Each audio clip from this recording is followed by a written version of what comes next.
है, सबको नींद है। आप सबको नींद क्यों आ रही है? हमें भी आ रही है। दरअसल इसलिए आ रही है, मैंने इसके बारे में थोड़ा सोचा कि अब भारत सरकार जो है ना, वो अमेरिकी टाइम जोन के हिसाब से चलती है। तो जाहिर सी बात है, मीडिया को भी रात को जागना पड़ता है, विपक्ष को भी रात को जागना पड़ता है, क्योंकि सारे निर्णय अमेरिका से हो रहे हैं, उनके टाइम जोन से हो रहे हैं। जैसा कि कल रात को या आज अर्ली मॉर्निंग डील अमेरिका से आई, सारे निर्णय सीज फायर से शुरू करिए अब तक सब कुछ अमेरिका के टाइम जोन से हो रहा है। पीयूष गोयल जी की भी प्रेस वार्ता लेट शुरू हुई, वो भी सो रहे थे, नींद आ गई। बिना अंतरराष्ट्रीय ट्रैवल किए सब जेटलैग्ड, सबको जेटलैग हो रहा है। पूरा देश, भारत की सरकार अमेरिकन टाइम जोन के हिसाब से चल रही है। इससे ज्यादा खेदजनक बात और नहीं हो सकती। डील क्या होती है? डील वो होती है जो टेबल पर आमने सामने बैठकर नेगोशिएट की जाती है। कनपट्टी पर बंदूक रखकर, कोई सीडी दिखाकर, ब्लैकमेल कर कर जो होता है वो डील नहीं होती, वो सरेंडर होता है। नाम नरेंडर, काम सरेंडर। वो नरेंडर है, वो हम नरेंद्र गलत बोलते हैं। नाम नरेंडर, काम सरेंडर। इस डील से भी यही फिर से साबित हो गया। नरेंद्र मोदी जी ने अमेरिका के सामने घुटने पूरी तरह से टेक दिए, और यह देखकर हम भले विपक्ष में हैं, हमें अच्छा नहीं लग रहा। विपक्ष में होना अलग बात है, क्योंकि भारत का प्रधानमंत्री जब अमेरिका के सामने, चीन के सामने, बाकी देशों के सामने जब घुटने टेक देता है, तो अफसोस हर भारतवासी को होता है, वो किसी भी विचारधारा का हो। भारत की अर्थव्यवस्था, भारत की किसानी और जो भी हमारे हित हैं, वो सब थाली में परोस के डोनाल्ड ट्रंप के सामने रख दिए गए। थाली भी हमारी थी, वो भी कोई उनकी नहीं थी। सब कुछ हमारा, हमने उन्हें दे दिया। देख रहा था मैं पीयूष गोयल जी को, नींद में कुछ कुछ बोल तो रहे थे, लेकिन मैं तब भी सोच रहा था कि जो Bharat Nixon, George Bush, Obama, इन सब से आंखों में आंखें डालकर एक व्यवहारिक रिश्ते कायम करता था, रिश्ते बनाता था, रिश्ते निभाता था, वो भारत कहां है? आज ऐसा क्यों लगता है कि नरेंद्र मोदी और उनके दो मित्र अंबानी, अडानी, इनके हितों के सामने भारत के आम आदमी के, आम नागरिक के हित खत्म कर दिए, गुलाम बना दिए। ना केवल हमारे आत्मसम्मान के साथ ये कोई समझौता अमेरिका से नहीं हुआ, ये समझौता हमारे आत्मसम्मान से हुआ है। ये हमारे जो हित है किसानों के, मिडिल क्लास के, एमएसएमईज के, उन सब के साथ समझौता हुआ है। और जो भी लोग अब ढोल बजाकर, थाली बजाकर इस मातम की घड़ी को जश्न की घड़ी दिखाने की कोशिश कर रहे हैं, वो नरेंद्र मोदी खुद, उनके विदेश मंत्री और पीयूष गोयल जी खुद, ये सब जानते हैं कि दरअसल हुआ क्या है। ये डील नहीं है, ये सरेंडर हुआ है। नेता प्रतिपक्ष राहुल गांधी जी लगातार पार्लियामेंट में बोलने की कोशिश करते हैं, उन्हें रोका जाता है। यह डर इसीलिए है क्योंकि नरेंद्र मोदी जानते हैं, नेता प्रतिपक्ष और विपक्ष ये जानता है कि आपने कैसे और क्यों सरेंडर, किन शर्तों पर किया, क्या भय है, क्या डर है आपका, जो आपने सब कुछ अमेरिका के सामने गिरवी रख दिया। अब आप कयास लगा सकते हैं, क्या अदानी जी को बचाने के लिए किया, क्या अंबानी के हितों को बचाने के लिए किया, या एप्स्टीन की फाइल्स में अपना नाम दबाने के लिए किया। यह सब पूरा देश समझ रहा है, पूरा देश देख रहा है। जो अमेरिका भारत का सबसे महत्वपूर्ण और सबसे बड़ा ट्रेड सरप्लस वाला पार्टनर रहा अब तक, सीधे शब्दों में कहें तो कई दशकों से अमेरिका को भारी मात्रा में हमने निर्यात किया और अपनी अर्थव्यवस्था हमारी मजबूत होती आई, ग्रोथ हमारी बढ़ती रही। लेकिन अब ये जो ट्रंपिंग डंपिंग की जो डील है, अमेरिका का डंपिंग ग्राउंड भारत बन गया है। ये नरेंद्र मोदी की नाक के नीचे हुआ, नरेंद्र मोदी की सहमति से हुआ, नरेंद्र मोदी की सरेंडर की वजह से हुआ। India has become a dumping ground of America. यह इस डील में हुआ है। 500 बिलियन का आयात हमें अगले 5 साल में करना है साहब। तो यानी कि 3 गुना तो आपको अपना आयात बढ़ाना पड़ेगा। आप ये सोचिए, रुपए की स्थिति आप जानते हैं, अर्थव्यवस्था की स्थिति आप जानते हैं। 40-42 बिलियन को आप बढ़ा के 100 बिलियन कैसे करेंगे? साल का 100 बिलियन आप अमेरिका से क्या सामान लेंगे, कैसे लेंगे? इसका जवाब पीयूष गोयल नहीं देंगे, उनके पास नहीं है। अब जो अमेरिकी कृषि उत्पाद होंगे, मैं देख रहा था पीयूष गोयल जी लिस्ट पढ़ रहे हैं कि क्या क्या नहीं आएगा। पूछो साहब क्या क्या आएगा? जो बता रहे हैं वो महत्वपूर्ण नहीं है, जो छिपा रहे हैं वो महत्वपूर्ण है। इस पूरी प्रेस वार्ता में जो नहीं बोला गया वो सुनना आवश्यक है। वो यहां से नहीं बोला जाएगा, वो वॉशिंगटन डीसी में अमेरिकन टाइम जोन के हिसाब से बोला जाएगा। एप्पल्स पे मैं सुन रहा था, नहीं, और बड़े रौब से बता रहे हैं साहब केले नहीं आएंगे, ये नहीं आएगा। अरे साहब जो आएगा वो तो बताइए। जो 40% सामान हमारा अमेरिका जाता था वो वैसे ही ड्यूटी फ्री था, उस पे वैसे ही टैरिफ नहीं लगते थे। उसमें इलेक्ट्रॉनिक्स है, उसमें कई ऐसे सामान हैं। तो खुलासा देकर पीयूष गोयल जी वो सब नहीं बता रहे जो बताना चाहिए, जो हमें सुनना है, जो इस देश के किसानों को सुनना है, जो इस देश के नागरिकों को सुनना है, जो मुझे और आपको सुनना है। जो किसानों का, मोदी जी का किसानों से जो रिश्ता है वो तो आप जानते ही हैं। जब सड़क पर आते हैं उनका सर फोड़ने की कोशिश करते हैं। अब इस डील से भारत के किसानों की कमर भी तोड़ी जा रही है। आने वाले दिनों में, हफ्तों में, महीनों में आपके सामने यह साबित होगा कि कैसे हमारी किसानी को ये तबाह करेंगे। वहां उत्सव हो रहा है। अमेरिका के किसान इस डील से प्रसन्न हैं, खुश हैं, जश्न मनाया जा रहा है। बताइए क्यों मना रहे होंगे? क्योंकि उनको एक बहुत बड़ा मार्केट मिल गया, भारत का एक मार्केट मिल गया। ये चीजें आपको पीयूष गोयल जी नहीं बताएंगे। फल, सब्जियां, अनाज, कुछ कुछ नाम लिए उन्होंने, लेकिन कई चीजें नाम नहीं लिए। उनसे पूछना चाहिए साहब जो आप नाम नहीं ले रहे, वो नाम की लिस्ट कहां से आएगी? क्या अमेरिका से आएगी? आएगी तो वहीं से। दोस्ती होती है, बराबरी की होती है। फिर दोस्त आपको रोज 2 थप्पड़ मारता है। आप बोलते हो साहब 2 थप्पड़ रोज मार रहे हो, कहता चलो एक कम कर देता हूं, आहा रियायत मिल गई। ये दोस्ती होती है क्या? ये रियायत होती है कि 2 थप्पड़ मारते थे अब 1 मार रहे हैं साहब, रियायत मिल गई, खुश हो रहे हैं, जश्न मना रहे हैं। और हमारे कुछ साथी मीडिया के एंकर देखो बड़े मुस्कुरा रहे हैं, देखो जी रियायत मिल गई। अरे 3% टैरिफ को बढ़ा के 50 करके फिर घटा के 18 कर दिया, वो आप चार्ट देख रहे हैं पीछे। तो आप खुश हो रहे हैं कि देखो 50 से 18 कर दिया? जी नहीं, 3 से 50 और 50 से 18, वो 3 भी इंपॉर्टेंट है, जिसकी वजह से आपकी अर्थव्यवस्था इतनी मजबूत हुई। वो आंकड़ा आप गायब कर जाएंगे। ये होता है स्पिनिंग, ये होती है मैनेजमेंट हेडलाइन की। अब एक कागज मैं आपको दिखाना चाहता हूं कि ये जो धमकी है, ये मुझे बड़ा अटपटा लगा। हम सबको बहुत दुख हुआ कि साहब अमेरिका अब हम पर नजर रखेगा। ये नजर किस पे रखी जाती है साहब? नजर तो चोर पे रखी जाती है। सीधे सीधे भारत को चोर बता रहा है अमेरिका, और प्रधानमंत्री जी खुश हो रहे हैं। प्रधानमंत्री जी चाहते हैं कि हम जश्न मनाएं, हम चोर हो गए हैं, हमें चोर साबित कर दिया गया। ये देखिए कि हम रूस से तेल खरीदेंगे या नहीं खरीदेंगे, उस पर नजर रखी जाएगी, और अगर खरीद लिया तो फिर से हम पर टैरिफ डाल दिया जाएगा। यह क्या हमारा रिश्ता है अमेरिका से कि हम पर नजर रखेगा अमेरिका और हम रखने देंगे नजर? और इसके लिए कहा जा रहा है कि ढोल बजाइए, नगाड़े बजाइए, खुश हो जाइए, डील हो गई। हम इस आदमी को, आप लोग, हम तो नहीं, आप में से कुछ लोग इसको लीडर मानते थे। हम तो कहते थे लीडर तो नहीं है, चलो डीलर होगा, और ऐसी डील लाया। तो ना लीडर है ना डीलर है, ये है क्या?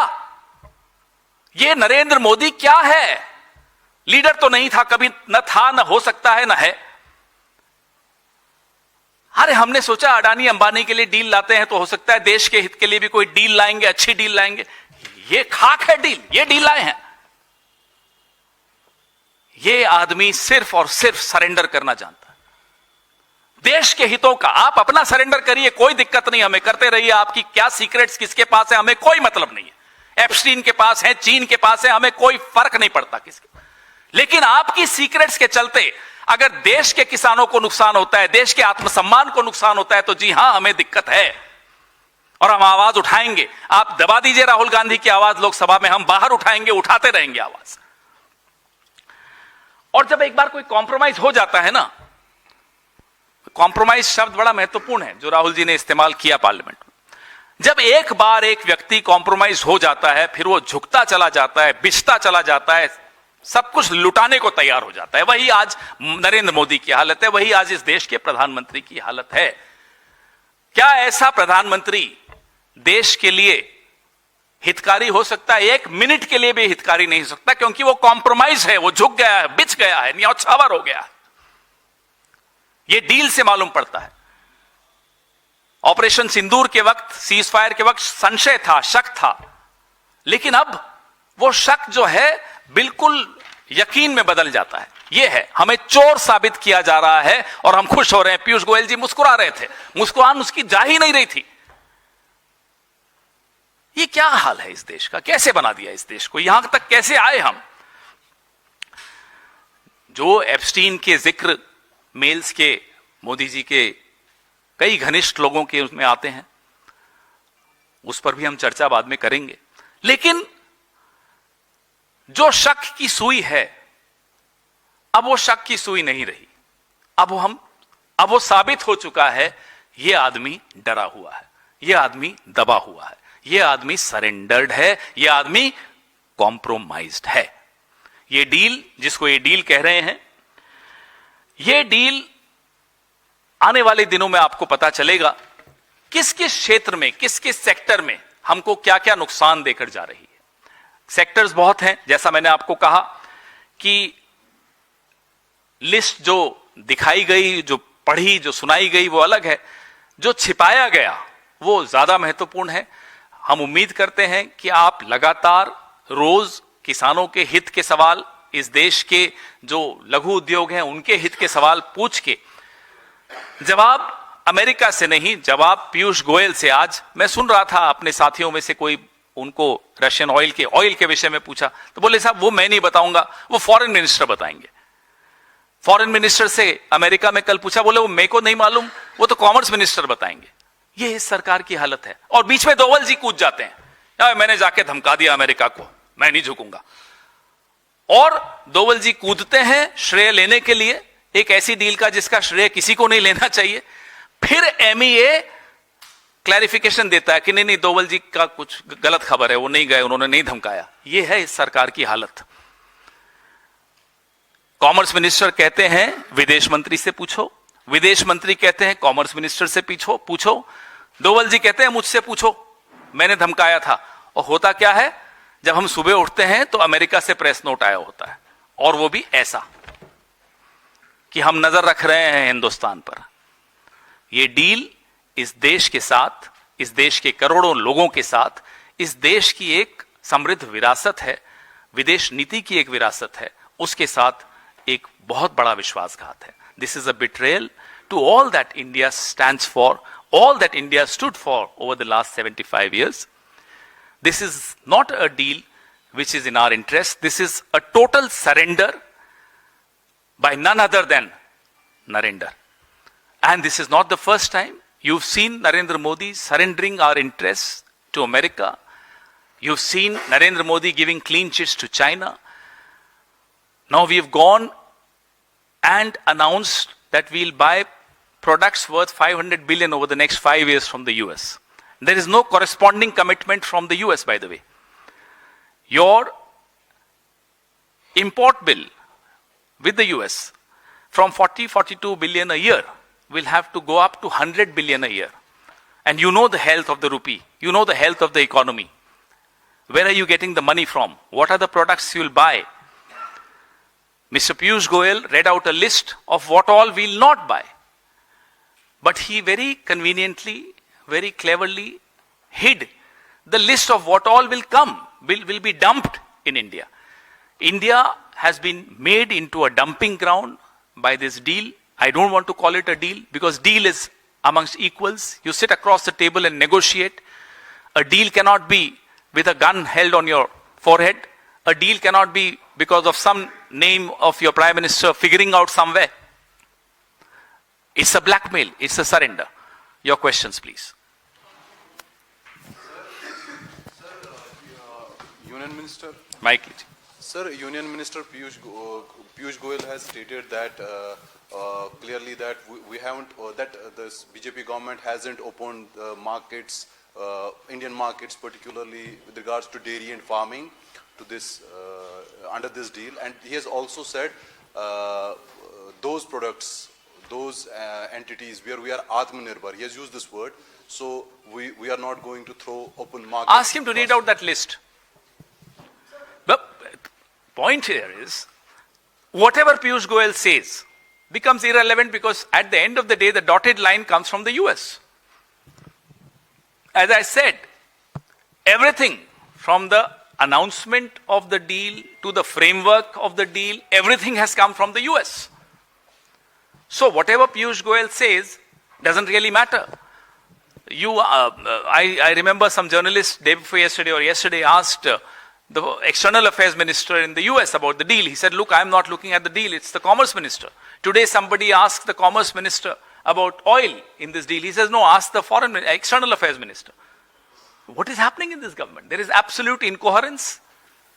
And I understand why there is incoherence. There is incoherence because decisions are not taken by these poor wretched ministers. They have no role, they have no say, they have no rights. Everything is being dictated from the US. And why is it being dictated from the US? Because one name, Narendra Modi. Pawanji, let's wait. Everything is a concern. You are speculating, we are speculating because the list is yet to come from the US. Pawan ji press conference. Second mic उसके बाद sir इसी issue से जुड़ा हुआ मेरा सवाल है। Sir, Piyush Goyal सुबह से 2 बार ये बात क्लियरिफाई कर चुके हैं। पहला उन्होंने ट्वीट में कहा कि ये जो डील है वो हमारे किसानों के हितों में है और भारत से अमेरिका से आयातित भारत पे किसी भी सामान पे उसमें टैक्स में कोई छूट नहीं दी गई है। पहला। दूसरा, अब से कुछ देर पहले अभी वो एक प्रेस कॉन्फ्रेंस को संबोधित करते हुए उन्होंने कहा कि हमारे किसानों को जो आयात है उनमें बहुत सारे उन्होंने चीज़ें बताई, जैसे अमरूद हो गया, डील से चाय हो गई, कॉफ़ी हो गई, स्मार्टफोन, अमरूद हो गए और बहुत सारी चीज़ें बताई, आम से लेकर बहुत सारी मतलब फार्मा सेक्टर के जो है वो चीज़ें बताई उन्होंने कि अमेरिका में 0 टैरिफ एंट्री मिलेगी। ये उन्होंने 2 बार क्लियरिफाई किया है। 40% जो हमारे यहाँ से सामान जाता था अमेरिका में, उसमें फार्मास्यूटिकल भी इंक्लूडेड है, इलेक्ट्रॉनिक भी इंक्लूडेड है, उस पर वैसे ही 0 टैरिफ लगता था। 40%। तो अब ये नया क्या बता रहे हैं हमें नहीं मालूम। दूसरा ये कि जो लिस्ट वो पढ़ के बता रहे हैं, उसके बाद साथ में ये भी कहते हैं नहीं इसमें से कुछ सामान तो कांग्रेस के वक्त भी अमेरिका से आता था। अरे साहब, आपने डील की है ना, कांग्रेस के वक्त तो 3% टैरिफ था, अब आप 18% पे ले गए हो, तो वो भी बताइए ना। अब आपने जो डील की है उसमें एप्पल के बारे में पूछो उनसे, नहीं बोलेंगे कुछ। तो अभी काफी क्लैरिटी आएगी, अमेरिका से आएगी, ये अफसोस की बात है, पीयूष गोयल से नहीं आएगी। पीयूष गोयल को भी शायद आपसे 5 मिनट पहले मालूम पड़ेगा। पवन, एक सेकंड उनको बोले। पवन जी, मेरा सवाल ये है कि पीयूष गोयल ने जो प्रेस कॉन्फ्रेंस की है उसमें उन्होंने एक बात डेयरी फार्म की है और किसानों की खासतौर पे ज्यादा उन्होंने फोकस करते हुए कहा है कि विपक्षी पार्टियां जो खासतौर पे कह रही हैं कि उन पर असर पड़ेगा, डेयरी फार्म पे असर पड़ेगा, किसानों पे असर पड़ेगा। किसानों को डेयरी फार्म पर कोई असर पड़ने वाला नहीं है और खुला उनको बाजार मिलेगा, पहली बात। दूसरी बात पवन जी ये कि अगर असर पड़ेगा तो कितना नुकसान होगा। इन्होंने कहा था, मुझे याद है जब 3 काले कानून आए थे तब भी कहा था किसानों के हित में होगा, था हित में, वापस लिया ना। तो जब भी ये कहें किसानों के हित में होगा, समझ लीजिए गड़बड़ है और शुरू कर दीजिए अपना काम। हम भी वही कर रहे हैं, लेकिन क्लैरिटी आने दीजिए। क्लैरिटी अब जो आज उन्होंने बताया उसमें इतनी क्लैरिटी नहीं है, जो छिपाया उसमें है क्लैरिटी। तो वो जो छिपाया वो क्या है, और हैरानी और अफसोस की बात यह है कि वो सब अमेरिका से हमें मालूम पड़ेगा। आपको शायद सुबह 6 बजे मालूम पड़ेगा, पीयूष गोयल 5:45 उठते होंगे, उनको 5:45 मालूम होगा। लेकिन सबको मालूम वहीं से होता है। सर, आपने एप्पल का जिक्र किया। पीयूष गोयल ने ये कहा कि भारत में जो एप्पल की मांग है, खपत है, वो ज्यादा है। यही कहेंगे हर चीज के लिए। बोला पिस्ते की मांग ज्यादा है, एप्पल की मांग ज्यादा है, थोड़े दिनों में कहेंगे दूध की मांग ज्यादा है।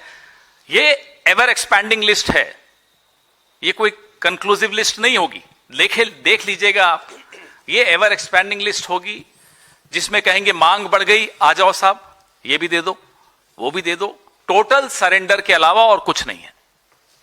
पवन जी, पूर्व प्रधानमंत्री मनमोहन सिंह के सलाहकार पंकज पचौरी ने ट्वीट किया है कि जब तमाम परमाणु प्रतिबंध भारत पर लागू, उस समय भी जो भारत पर टैरिफ 3.31 थे, मनमोहन सिंह के समय वो 2.93 हुआ, अब 18 हो गया। 18 का भी हम जश्न मना रहे हैं। वहीं अमेरिका की जो प्रेस सेक्रेटरी है व्हाइट हाउस की, कैरोलिन लेविट, कहती हैं कि यह डील अमेरिकी कारोबारियों, कामगारों और उपभोक्ताओं की जीत है, जबकि हम यहाँ अपनी पीठ थपथपा रहे हैं। कल से हम देख रहे हैं अमेरिका में एक जश्न है, एग्रीकल्चर सेक्टर के लिए भी, कारोबार के लिए भी। यहां आपको वो जश्न दिख रहा है सरकारी जश्न के अलावा? हकीकत यही है, ये पूरी डील अमेरिका के हितों को साधने के लिए है।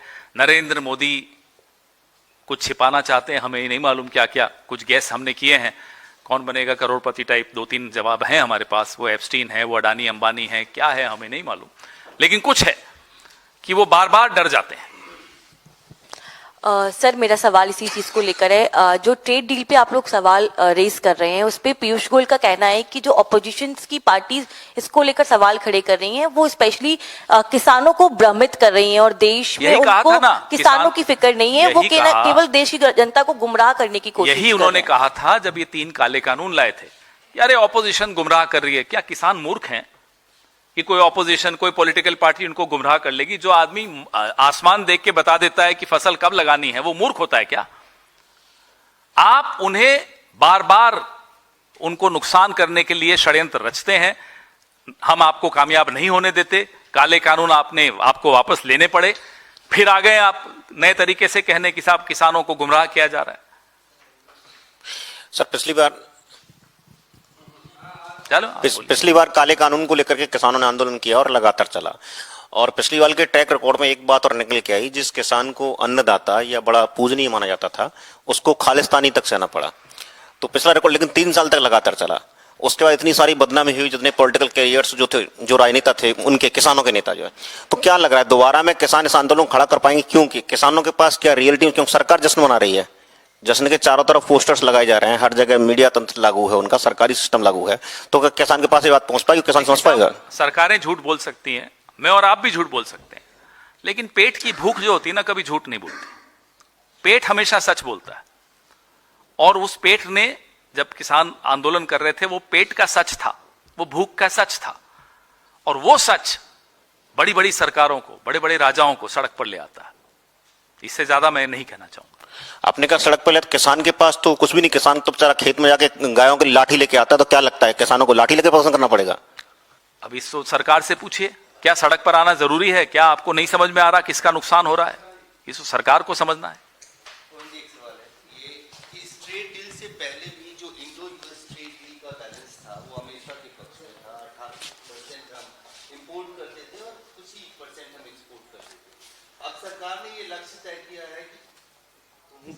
आवाज चलने दो भाई, बीच में मत। सरकार ने ये लक्ष्य तय किया है कि अगले 5 साल में 500 बिलियन, तकरीबन 44 लाख करोड़ का द्विपक्षीय डील होगा। कॉमर्स मिनिस्टर ने ये नहीं बताया कि भारत ने एक्सपोर्ट का कितना लक्ष्य तय किया है। यही तो मैं बोला, कॉरेस्पॉन्डिंग कमिटमेंट नहीं है। मैंने उसको अंग्रेजी में बोला, इसका हिंदी अनुवाद मेरे को नहीं समझ में आ रहा, लेकिन वहां से भी मैचिंग तो कुछ नहीं आया। हम 500 बिलियन अगले 5 साल में खर्च करेंगे अमेरिका का सामान लेने। अमेरिका कितना खर्च करेगा इंडिया का सामान लेने में? क्या कॉरेस्पॉन्डिंग कमिटमेंट है? और हमने तो नहीं सुनी। ट्रेड बैलेंस की बात नहीं कही गई है कि हम अगर 70% लेंगे तो हम 30% एक्सपोर्ट करेंगे। दूसरा, कॉमर्स मिनिस्टर ने अपने प्रेस कॉन्फ्रेंस में कहा कि कुछ ही चीजों पे 0% टैरिफ लगेगा, लेकिन जब उनसे पूछा गया ये कुछ चीजें क्या है, तो शायद 1 या 2 उदाहरण दे पाए, वो बाकी चीजों के बारे में उन्होंने जो नहीं बताया वो ज्यादा महत्वपूर्ण है। सारी स्टोरीज आपके लिए और सारा जो कयामत हमारे इस देश के किसानों पर और देश के नागरिकों पर आने वाली है, वो उस लिस्ट में है जो नहीं बोली गई। सर मेरा सवाल ये कि सर आप पिछले 10 दिन या काफी सारी दिन से आप देख रहे हैं कि इंडिया अमेरिका के सामने पूरा सरेंडर होके चल रहा है और सब जगह वो कॉम्प्रोमाइज कर रहा है। जिस सवाल को आप खड़ा कर रहे हैं, इंडिया अलायंस में जो सो पार्टी है चंद्रबाबू नायडू जैसे, उसको मतलब ये समझ में नहीं आ रहे कि वो मतलब ये सोच नहीं पा रहे कि चंद्रबाबू नायडू इंडिया अलायंस में थोड़ा ही है। नहीं, इंडिया अलायंस में तो इंडिया में जो है ये सब सवाल को वो समझ नहीं रहे कि हमारा देश इतना मतलब सबको सब समझ में आता है, लेकिन सर कोई भी सवाल नहीं कर रहा है। चंद्रबाबू नायडू जी इंटेलिजेंट आदमी, उन्हें भी सब समझ में आ रहा है, सबको समझ में आ रहा है। सबको यह भी समझ में आ रहा है कि प्रधानमंत्री डरे हुए हैं, कि प्रधानमंत्री कमजोर हो चुके हैं, सरेंडर कर रहे हैं बार बार। तो सब इंतजार कर रहे हैं सही वक्त की। हम विपक्ष में हैं, हमारे लिए यही सही वक्त है इन्हें एक्सपोज करने का, क्योंकि ये देश की किसानों पर बनाई है, देश के नागरिकों पर बनाई है, देश के कारोबारियों पर बनाई है। पवन जी, एक सवाल और है कि आप कह रहे हैं कि किसानों की रीढ़ की हड्डी तोड़ने वाला ये डील है, किसानों को बर्बाद करने वाला ये डील है। आपने जब मनरेगा का नाम बदला गया, प्रावधान बदले गए, तो आपने मनरेगा बचाओ संग्राम का ऐलान कर दिया, जिसमें तमाम बड़े नेता, राहुल गांधी जैसे नेता उसमें शामिल हुए। क्या आप इसको लेकर भी कोई अभियान, कोई आंदोलन छेड़ने वाले हैं जमीन पर? जाहिर सी बात है, ये एक ऐसा मुद्दा है जो इस देश की एक मजबूत जो कृषि व्यवस्था है, जो हमारी एक अर्थव्यवस्था भी रही है, उस सब पर एक चोट है। जाहिर सी बात है, एक जिम्मेदार राजनीतिक दल, एक विपक्ष की दल के हैसियत से हम इसको लेकर सड़क पर जाएंगे। धन्यवाद। अब कोई बाइट्स नहीं होंगी, जो भी होगा यहीं होगा।